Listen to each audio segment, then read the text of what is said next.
எந்த ஒரு திருமணம் அல்லாஹ்விடத்தில் ஏற்றுக்கொள்ளப்பட்ட திருமணம் தெரியுமா? எந்த ஒரு திருமணத்திற்கு அல்லாஹ் பரக்கத்தை பொழிவான் தெரியுமா?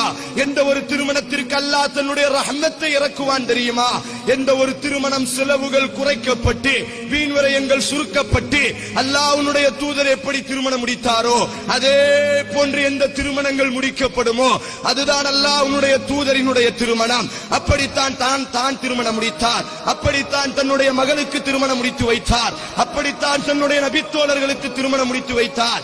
இல்லை, நீ அப்படி முடிக்க கூடாது, ஆடம்பரமாகத்தான் முடிக்க வேண்டும், அசிங்கமாகத்தான் முடிக்க வேண்டும். பெரிய பெரிய பந்தல்களை போட்டு லட்சம் ரூபாய்க்கு நீங்கள் எல்லாம் லெட்டர்களை அடித்து கடிதங்களை அடித்து மிகப்பெரிய கோடிக்கணக்கான மக்களை கூப்பிட்டு ஆடம்பரமாகத்தான் முடிக்க வேண்டும் என்றெல்லாம் உங்களினுடைய தாயும் தகப்பனும் உங்களுக்கு ஏவினால் ஃபலா துத்தேஹுமா, அல்லாஹ்வுடைய மார்க்கத்தை பின்பற்றணுமே தவிர உங்களினுடைய தாய் தவறான பாதையை ஏவுவதினால் உங்கள் ஜமாத்தினுடைய கட்டுக்கோப்பிற்காக வேண்டி அல்லது உங்கள் ஊரினுடைய கட்டுக்கோப்புக்காக வேண்டி அல்லது உங்கள் தலைமுறையினுடைய கட்டுக்கோப்புக்காக வேண்டி அல்லது உங்கள் குடும்ப பாரம்பரியத்திற்காக வேண்டி நீங்கள் அல்லாஹ்வுடைய தூதருக்கு எதிராக மார்க்கத்திற்கு எதிராக நடக்காதீர்கள்.